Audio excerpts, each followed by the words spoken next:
Tax-free weekend is over, but how will crowds of shoppers impact COVID numbers? We've got the answers. Plus, progress in the fight against COVID. Half of Americans now vaccinated. We'll see how Texas compares. And the Senate voting to cut off debate on the massive $1 trillion infrastructure package. What you need to know. It's Monday, August 9th. Good Morning Texas starts now.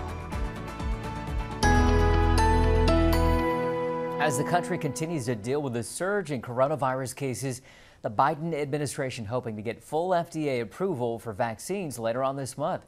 Good morning, I'm Joey Horta. Good morning, I'm Paige Ellenberger. This as hospital capacity is reaching a breaking point. Houston, for example, is down to just 46 ICU beds for a city with nearly 7 million people. Hospitalizations nationwide are averaging around 8,000 a day. Dr. Anthony Fauci says he hopes the FDA will fully approve vaccines by the end of this month. If that's the case, you're going to see the empowerment of local enterprises giving mandates. The time has come is we've got to go the extra step to get people vaccinated. As the school year begins, there's also growing concern new virus hotspots will emerge. A former FDA commissioner predicts Illinois, Indiana, and North Carolina could be next. And while we thought we were in the clear, COVID-19 is surging here in Texas too. With this past weekend being tax-free weekend, many are wondering how large crowds of shoppers will impact the numbers moving forward. KRHD News reporter Brittany DeFran shares what health experts are saying about that. Brittany, good morning. Good morning, Joey and Paige. The Brazos County Health District's latest update says the local positivity rate is about 8%, but masks remain unable to be required. According to the CDC, a recent surge of cases was caused by large public gatherings. Many of these positive cases were found in individuals who were fully vaccinated. Health experts say the Delta variant is highly transmissible, and while only a few cases were reported by the health district, local health experts say these new cases could very well be the Delta variant.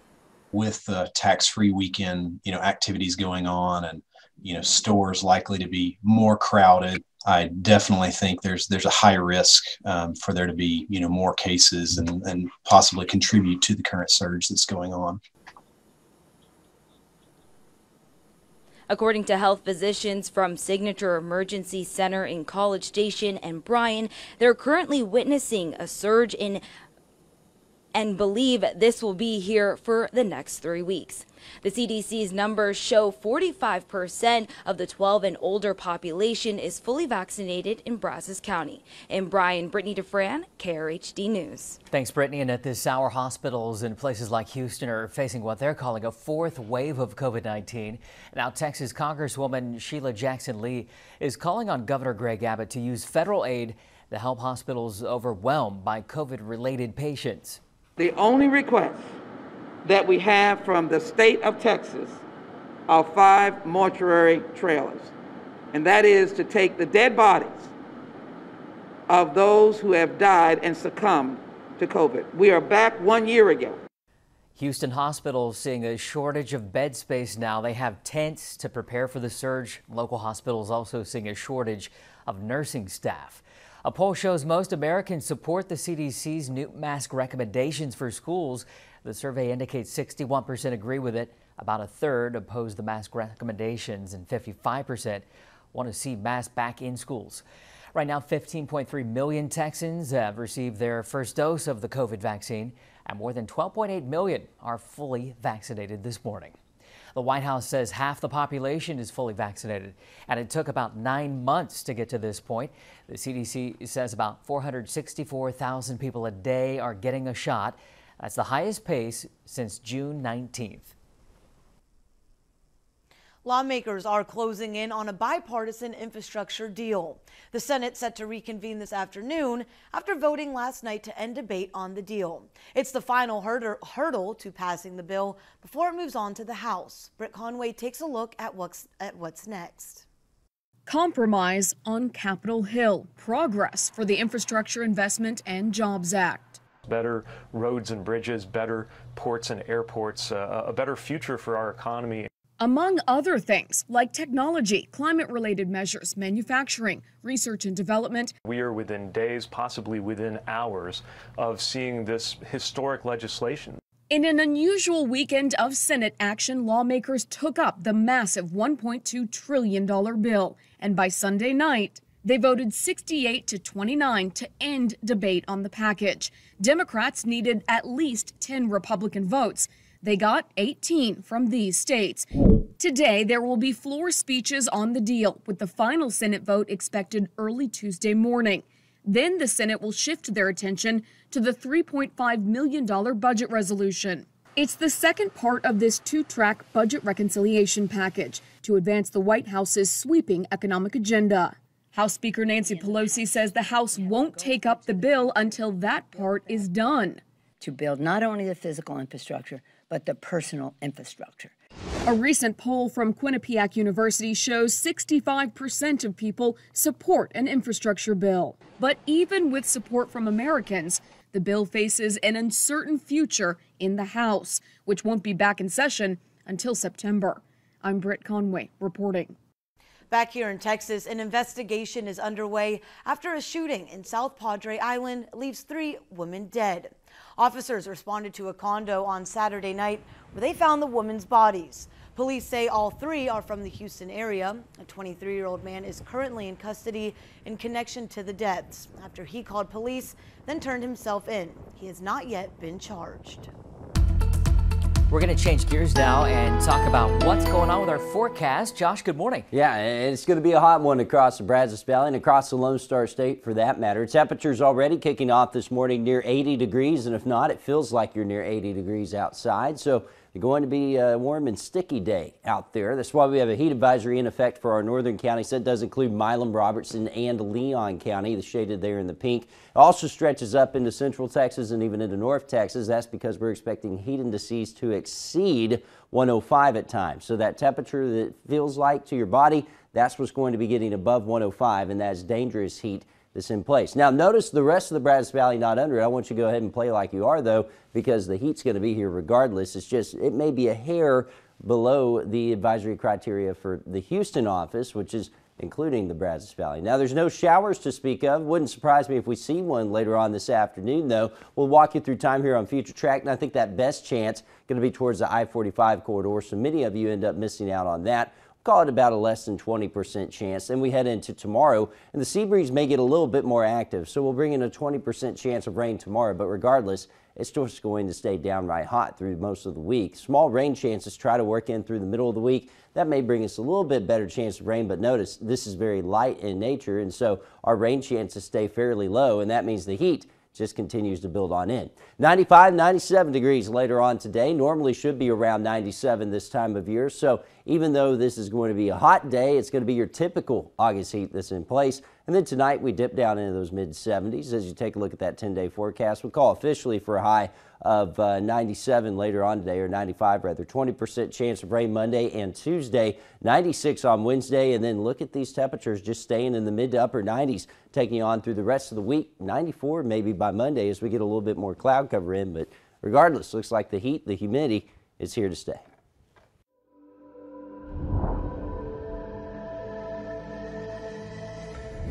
In the midst of the pandemic, the trauma unit at DHR Health in Edinburgh, Texas is bustling. For those who thought we were over this, I've got news for you. That's not the case. It's an all hands on deck situation for the hospital yet again. The rest of the illness did not stop just because there's COVID. So we have all of the other emergencies, all of the other problems that can happen day to day, compounded by the fact that in some of those cases, those patients have COVID as well. But the problem is there aren't enough hands on deck to begin with. We have a significant nursing shortage, not only locally, but across the country. In 2018, the Texas Center for Nursing Workforce Studies said care facilities throughout Texas were short 25,000 nurses. It predicted the staffing deficit would worsen, and that was before the pandemic hit. It's not just here in Texas, nationally. Over the next decade, it's predicted a number of states will fall short of the registered nurses needed as the country ages. No cavalry's coming this time around. And at this hospital, the consequence is potentially dire. This time around, we're having to manage that a little differently and can't accommodate quite as many patients as we did the last time. There simply aren't enough nurses. The shortage also creates burnout on the front line. It's really stressed the system such that nurses are exhausted. Pressure is on administrators too, because some nurses get recruited by staffing agencies with promises of lucrative pay, reportedly as much as $8,000 a week in North Dakota. In the long run, that doesn't work well because it removes nurses from the workplace for that period of time they take off. It also isn't sustainable, and we're seeing that this pandemic is lasting over a year now, a year and a half. You need more sustainable options than that. DHR Health's doctors say without more help inside, everyone on the outside needs to do their part. We have one thing we can do, each one of us as individuals. If you haven't been vaccinated, for God's sake, please get vaccinated. College football is almost here. When Good Morning Texas returns, how some local businesses are helping keep traditions alive. College football kicks off in just a few short weeks, and Aggies are already looking forward to the potential of a renewed rivalry with an old foe. KRHD News reporter Hannah King shares how local businesses are keeping the competitive spirit alive. For most, if not all here in Aggieland, Saw 'em Off is a way of life. And with the rivalry between the Longhorns and the Aggies renewed, it's time to revisit what the slogan means and where it started. They call it That School in Austin. This is the shirt started it all. Aggieland Outfitters' best-selling shirt, showcasing the Aggies' dislike for the burnt orange. As you can tell, it says you shall cut off the horns of the wicked, because we think they are wicked in a lot of ways, and the way they were what they were trying to do with us. I paid my way through school selling T-shirts, and it was more like a payback. I want to bring back the best to Aggieland. Selling shirts in Aggieland since the 90s, his payback is Aggieland Outfitters, and they sell everything Aggie. This is it. This is what made Saw 'em Off. Saw 'em Off was trademarked by Aggieland Outfitters in 2007. The owner says UT didn't like it and even filed a lawsuit. They said it's creating confusion. What kind of confusion it is? We're sawing their horns off. Fadi Kalau says it's important to remember why Aggies want to saw horns off the Longhorns. At one point, TU wanted to put us down. They wanted to be the only University of Texas. That's why you see that TU is Texas University. There's just another Texas university. They are not a University of Texas. We have a lot more going on. Aggieland Outfitters now using those three words to help younger generations of Aggies. I really respect the owner of Aggieland Outfitters keeping it alive and keeping more traditions for A&M students. Her mother, Dodie, class of '96, remembers the rivalry between her and her Longhorn friends. And when they would come and stay the night, when we would go and stay the night in Austin, and it was a friendly rivalry. And so if they had a Longhorn sticker on their cars, we literally would go outside, and we wouldn't damage their cars or anything, but we would saw the horns off and turn them upside down. And it was all in good humor and fun, and it was just something that we did, and they did things to us too. Kalous hopes to keep this tradition on Aggie minds for years to come. We kept going. We persist. We persist a whole huge lawsuit against them stopping us, but we didn't stop. I mean, you're talking a $19 billion university versus a small store in College Station trying to keep the tradition alive. With flags flying, signs lit, and T-shirts stocked, this business in College Station is helping keep traditions alive. Reporting from College Station, Hannah King, KRHD News. Thanks, Hannah. And for decades, the Aggies and Longhorns have been one of college football's biggest rivalries. They first squared off back in 1894. They had yearly games from 1915 until 2011. The longtime rivals will soon be squaring off again after the announcement that Oklahoma and the Longhorns plan to leave the Big 12 Conference by 2025 and head to the SEC. One of the best traditions was playing A&M around Thanksgiving, so I'm looking forward to it, and hopefully we can get it back on the schedule soon. It would definitely give us some closer away games to go to, but I mean, at this point, I think Jimbo's got this under control. Both Oklahoma and UT have formally accepted invitations to join the SEC.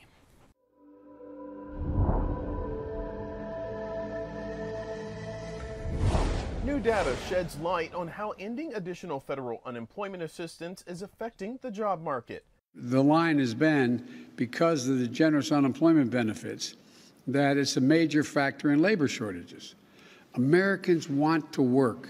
That was President Biden back in May when his administration was under fire for additional federal unemployment assistance handed out to Americans as part of his landmark COVID relief bill. About half the states ended the additional $300 a week benefit early, saying it encouraged people to stay out of work. Now, 2 new reports debunk that theory. Payroll firm UKG found that employment in states that stopped the additional benefit grew by 2.2% from May to July, while states that kept the money flowing actually increased hourly employment even more by 4.1%. Homebase, another payroll firm, found a nearly 1% decrease in employment for states that cut the additional benefit, and the reverse, an uptick in employment for states that kept the federal supplement. Still, some political leaders who cut the extended benefits believe doing so has helped the job market. So we're glad just this last month we added 70,000 additional private sector jobs, partially because we removed the additional unemployment payment and incentivized people to get back to work. I had 500,000 jobs open sitting there. The White House and experts have often pointed to various reasons as to why people haven't fully gotten back to work, including childcare, low wages, and concerns surrounding a resurgence of the virus. Despite these challenges, leaders point to good news for the resurging economy. Indicators of economic activity and employment have continued to strengthen, and real GDP this year appears to be on track to post its fastest rate of increase in decades. The $300 a week federal supplemental benefit is set to expire for the rest of the country on September 6th. And it's a warm and muggy morning out there. Going to be a hot afternoon. I'll have your forecast coming up. Guns N' Roses fans got a surprise over the weekend when the band fired off its first new song in more than a decade. The legendary rock band's latest track, Absurd, is the first studio release since their album Chinese Democracy, which came out 13 years ago. Loudwire says it also is the band's first studio recording since 1993 to feature guitarist Slash and bassist Duff McKagan. Guns N' Roses is currently touring North America through early October. The tour includes one Texas stop on September 1st at the American Airlines Center in Dallas. And any day is a great day to sit down with a good book, but readers can especially celebrate today.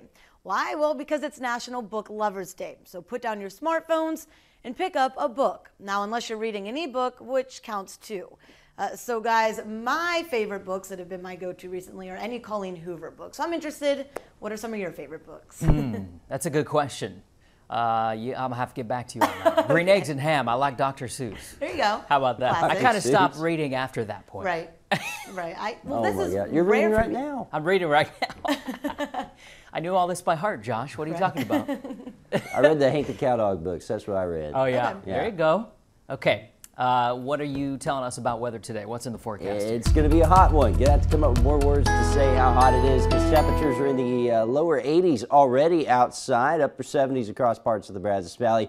Sign that it's warm, it's muggy, it's going to stay warm and muggy as we go through the day. In fact, temperatures climbing up towards 95, that humidity going to remain high, and that's why we have a heat advisory in place for our northern counties. Now, officially, Bryan College Station not under this, but that's because the criteria is just a bit higher. Still, it's going to be dangerous heat across all of the Brazos Valley later on today. That heat advisory in effect not only today, but also into tomorrow. It does include Milam, Robertson, and Leon County, and it stretches on up into southern Oklahoma, Arkansas, northern Louisiana as well. That's where that big heat is going to be for today, that combination of heat and humidity in place. Now, I think we're going to stay dry today, but we'll watch for a small chance of rain east of Highway 6 towards the I-45 corridor. Most of you will end up missing out on that. Then we get into the day tomorrow, and we'll watch again for a small chance of rain, about a 20% chance continuing on into tomorrow. The sea breeze is going to try to get active as we go through the middle of the week. It's going to bring us at least small rain chances in the afternoon, but regardless if we get the rain in the afternoon, it's still going to stay hot through most of the week with those temperatures in the mid to upper 90s and feeling closer to the triple digits, if not higher than that century mark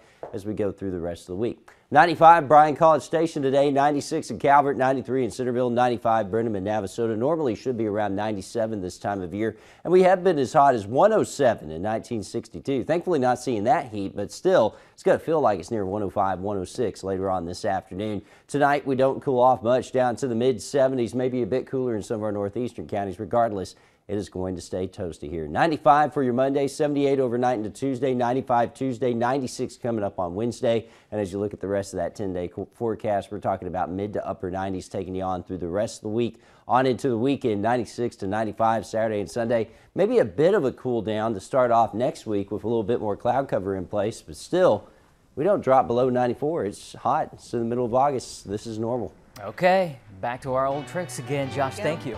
A lot more to come here. Stick around. Good Morning Texas. We'll be right back. With the tax-free shopping holiday weekend ending, will we see a surge in COVID cases? We have the answers. Plus, student loan payments are on hold now, but could we see loan forgiveness in the future? And millions are still waiting for their tax refunds. What you can do if you still haven't gotten yours. It's Monday, August 9th. The Good Morning Texas continues right now. Tax-free weekend is now in the rearview mirror, but with so many people taking advantage of those back-to-school deals, many health experts are concerned about it. Good morning, I'm Joey Horta. And I'm Paige Ellenberger. KRHD News reporter Brittany DeFran shares how health experts are responding to the current surge and are preparing for a potential rise. Brittany, good morning. Good morning, Joey and Paige. Local health experts are either on call or have their hands tied because of the current surge of cases. While masks cannot be mandated, officials in major cities have increased their threat level. The Brazos County Health District is tracking a rise in new cases daily. Health experts on the front line say the local transmission rate is close to an uncontrollable level.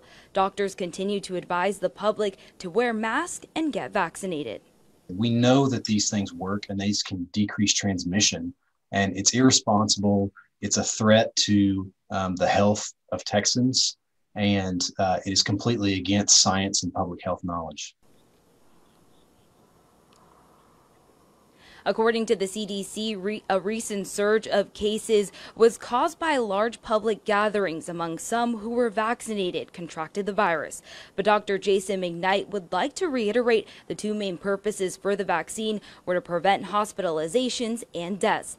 The health district's latest update is tracking a 14% of COVID hospitalizations. In Bryan, Brittany DeFran, KRHD News. Brittany, thank you. United is now the first U.S. airline to require all employees to be vaccinated against COVID-19. Those sources say the airline has been working on plans to require vaccinations now for months. Employees who refuse to provide proof of vaccination on a company portal will be fired. However, United says it will consider case-by-case exemptions. Unions representing both pilots and flight attendants say they'll accept United's mandate. Also, concert operator Live Nation says it will let individual performers set vaccination requirements for their shows. Now, that's according to USA Today. The parent company of Ticketmaster says the decision is a great model for making the return of live events as safe as possible. Live Nation also says it's requiring all of its U.S. employees, including those at its venues, to be vaccinated. It's worth noting that for concert goers, vaccines can only be made a requirement where permitted by law. Now that means government-operated venues in states like Texas that have prohibited mandates wouldn't be able to make that call. Time to get a check on our weather now. It's already Monday. Weekend's over, Josh. What's going on? Yeah, and it's already a hot start to your week as we've got temperatures that we're waking up to this morning in the upper 60s or upper 70s and lower 80s rather, and feeling like the low to mid 80s. So this is a muggy start to the day, and it's going to be one of those hot and humid days across the Brazos Valley. And that's why a heat advisory has been issued for our northern counties. Does include Leon, Robertson, and Milam County shaded there in the pink. And that's because we're going to see feel-like temperatures exceed 105 later on this afternoon. Now, that's not high enough to get a heat advisory issued for Bryan College Station and points to the south because they're in the Houston Weather Service office and they require it to get up towards 110, I believe. And so our temperatures, we're still going to be hot across the area. Just one area is going to be under a heat advisory. Basically splitting hairs at this point. It's going to be hot all over the place and you need to be taking it seriously. Drink plenty of water try to limit your time outside. But that heat advisory extends all the way up into northern Texas and Oklahoma, and also Arkansas and Louisiana as well. So a lot of folks are going to be dealing with the heat today, not just here, but still we need to be respecting it as we go through the day. Future track showing you that we will be fairly dry today, maybe dealing with a little bit of cloud cover out there, but we'll watch for a small chance of rain east of Highway 6 over towards the I-45 corridor. I think a better chance of rain comes up tomorrow as we get that sea breeze to kick on up. That could bring us a stray shower or thunderstorm in the afternoon. We'll actually keep that sea breeze activity through most of the week, but regardless, before those showers start to hit, we'll be able to climb up to the mid to upper 90s easily. It's just going to be in the afternoon that we may have to dodge some of those downpours that come in from the south. Most of us end up missing out, though. We'll call it about 20% chance of rain as we continue not only through today, but a good part of the week. 95 to 96 today. Some areas heading towards 97, and that's our normal this time of year. Keep in mind it is August. It's going to be toasty, but it's this typical August heat we're going to be dealing with, mid-70s. So the humidity is just going to be around. That's going to make it even worse. 95 coming up Monday, Tuesday, Wednesday, 96. Small chances of rain continue through there. May dry out Thursday, and then small chances of rain take us on into the weekend as well. Temperatures around 95 to 96, and it's going to be feeling a lot hotter thanks to the humidity. It's really amazing to see that I have such an impact on people I didn't even know a couple years ago. A Tampa teen created 2 herb gardens at a local senior living facility. Kelly called the project Gardens for Grandparents. She realized that tending to the gardens provided a lot more than just a hobby for these residents. So gardening is a very good motor skill for the memory care residents, and it's a daily task that you have to do. So remembering that daily task and performing that motor skill is really helpful. Kelly hopes her project inspires other teens to give back to the generations that came before them. It's really important. They're the backbone of this country, and we have to help them every way we can. It looks lovely. Oh, thank you. This Cleveland man tends to a yard that he may know even better than his own. Since 1981, Todd has mowed his middle school teacher's lawn. She's now 98 years old and is thankful for his help. I'd rather be here than in a retirement home. I never would be able to stay here if it wasn't for Todd and his family. They say they're grateful for an unlikely friendship that has withstood the test of time. Swimming a mile is no small feat for a 91-year-old, but one Arizona woman took on the challenge. For her birthday, Nancy decided to swim 1 mile at her retirement center's pool, with family and loved ones cheering her on. It gives you a high. I don't drink, so I don't know what a real high is, but it's a high when you finish something like this. COVID-19 devastated the tourism industry and the communities that depend on it. But Americans are traveling again and spending money in many of those areas.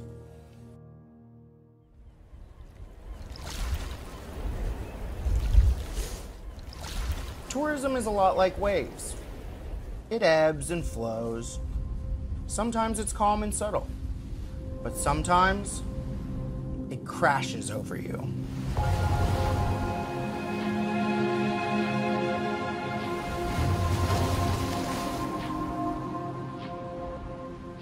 Many of the towns along the shores of Lake Superior are well aware of this.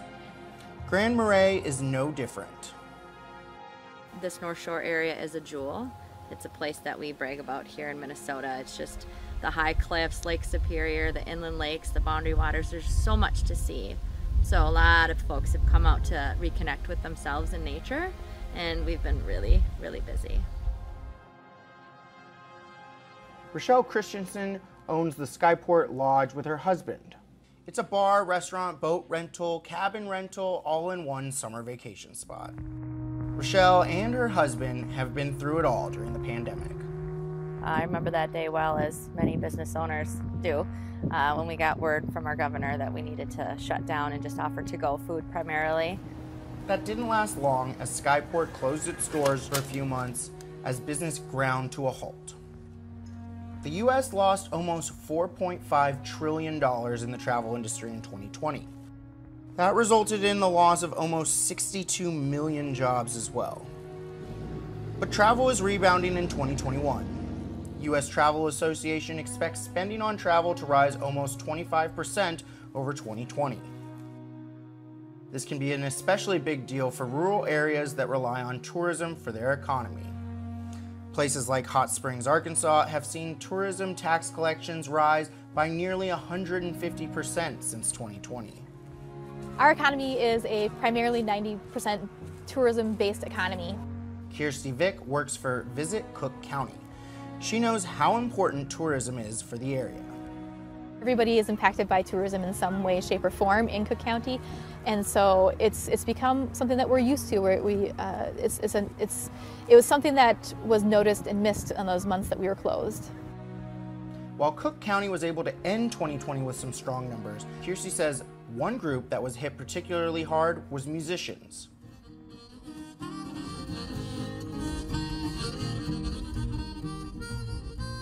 It's brutal, and get through it. You know, it's starting to turn on. It's you know, we lost 2 venues up here, went out of business. Boyd Blomberg was touring the country last year when the pandemic hit and decided to just stay put in Cook County and wait it out. Almost a year and a half later, he's still here. Booking a European tour in the spring of 22, and then I'm going to be down south in Texas, I think, early October. So it's coming back, but it's been tough. But the community has come together to support each other, even the musicians. Boyd received some funding from different organizations to help live stream local musicians and help them make it through. That's just the people they are up north.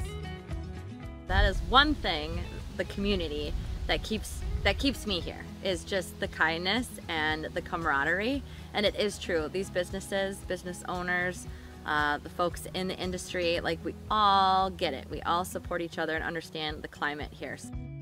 Just off the coast of Lake Superior in Grand Marais, I'm Bo Evans reporting. Up next this morning, the IRS admits it's late on sending out more than 30 million tax refunds this year due to the pandemic. Find out what to do if your tax refund still hasn't arrived when we come back. Some good news for student loan borrowers. As of last week, President Biden extended the pause on federal student loan payments through January.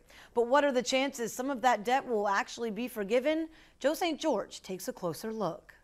How much has the Student Loan Forbearance Program helped Americans with federal student loans? Well, from March of last year when the program started to the end of January when it's now set to end, $110 billion is estimated to be in the hands of Americans instead of the federal government.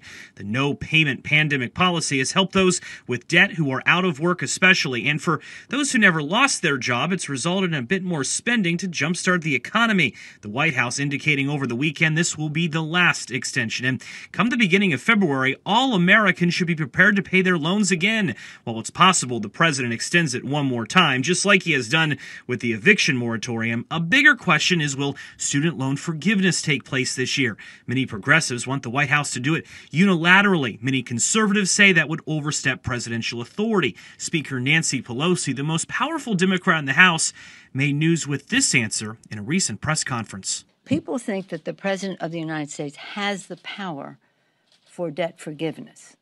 He does not. He can postpone, he can delay, but he does not have that power. That has to be an act of Congress. But while President Biden has been reluctant to endorse student loan forgiveness, and while Speaker Pelosi is now reluctant to do so as well, when you speak to some progressives here on Capitol Hill, they say they're not done with the issue and they think real action could take place this year. That is going to create, I believe, a very strong political pressure point. Representative Alexandria Ocasio-Cortez is one of the leading progressives in the House and tells us the student loan debate isn't going away. She disagrees with the speaker. She thinks the president has the power to cancel debt on his own. Do you see any movement from the president or the speaker regarding forgiveness? Well, I do think that there is some movement in place. So earlier this year, very quietly, the president called on the Department of Education to start issuing and studying his executive authority in student loan forgiveness. If they return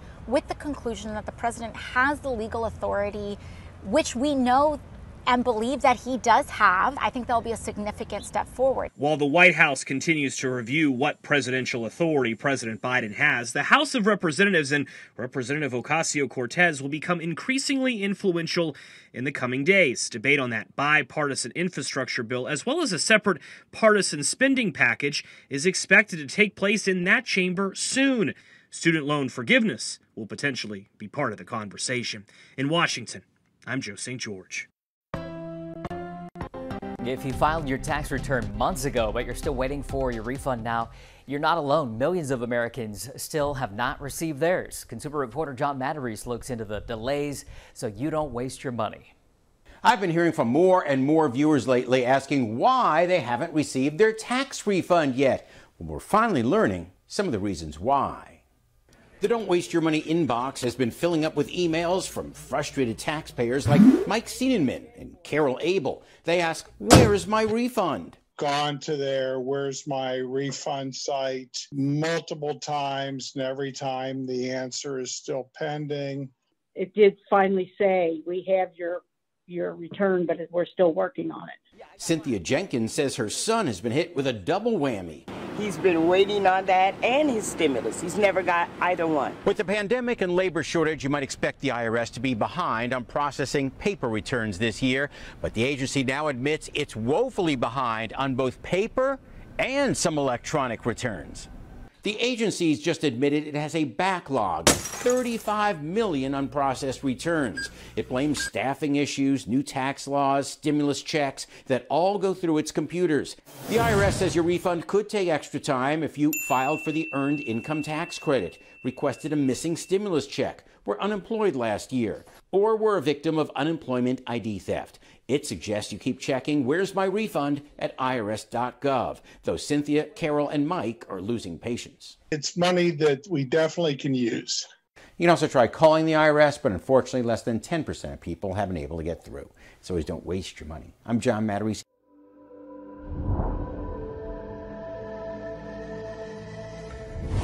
Correcting the semiconductor shortage can't be done with a short-term fix. Between high production costs and long lead times, increasing chip supply isn't as easy as building more production facilities. And, for the last 40 years, the semiconductor industry has been known for, wild shortages and wild oversupply.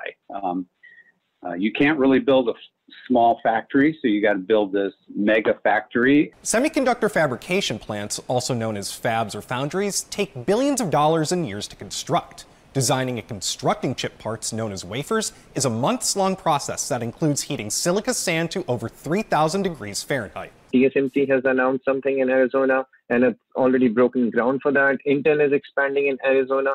But those announcements were just made. Factories have started building in 2021. So the production isn't really expected before 24. But shoring up semiconductor supply will require the U.S. to diversify where it is importing chips from. That will also take some geopolitical navigating.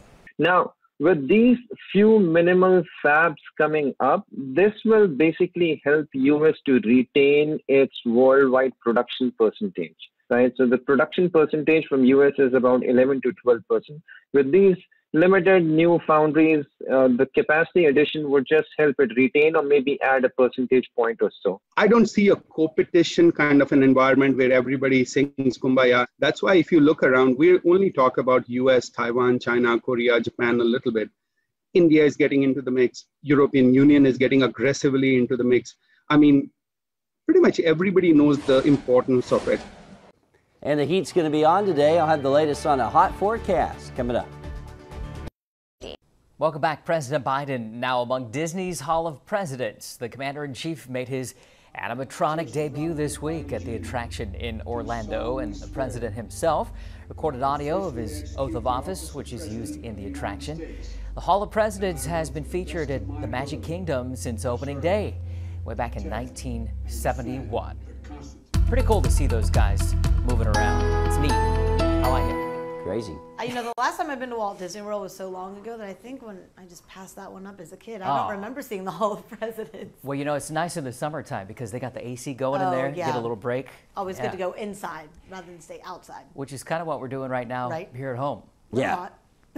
Yeah, we need to be prepared to have that AC pumping later on today because it's going to be a hot one. We're talking about temperatures will be heading up to the mid to upper 90s again, but this is typical for August. We just had such a cool summer so far that it feels hot. Upper 70s, lower 80s as you're walking out the door this morning. It is a muggy start to the day, and it's going to stay muggy as we continue through the day. When you start off the day like that, you know that the humidity is on the high side, and it's going to stay high as we continue on into the afternoon. That's why a heat advisory is in effect for parts of our northern counties. Milam, Robertson, Leon County does not include the rest of the Brazos Valley. We need to play like we're under it, though, because everyone is going to be dealing with that dangerous heat as we go through the day, and that dangerous heat extends on up into Arkansas, Louisiana, Oklahoma, and even down into Corpus Christi as well. So the Lone Star State really going to be dealing with this heat. We'll call it warm temperatures, or hot temperatures rather, going to be out there later on this afternoon. Future track shows you we may be fighting a little bit of cloud cover, and there may be a small chance of rain east of Highway 6, but I think most areas will end up missing out. We'll kick up the sea breeze showers starting tomorrow afternoon. Those will continue through the rest of the week, where we get these afternoon pop-up showers and thunderstorms that come out of the south.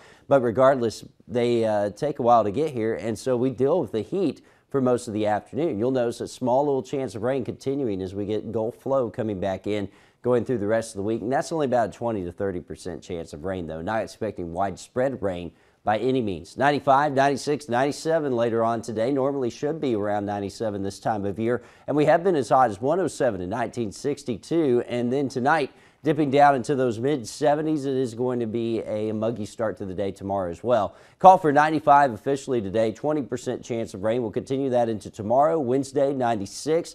96 Thursday, and we kind of hang around that 95 to 96 range going through the rest of the week on into next week. It's going to stay toasty. Okay, thanks for that, Josh. And you can always find us online at krhdnews.com. Thanks for starting your Monday with us. Have a great rest of your day.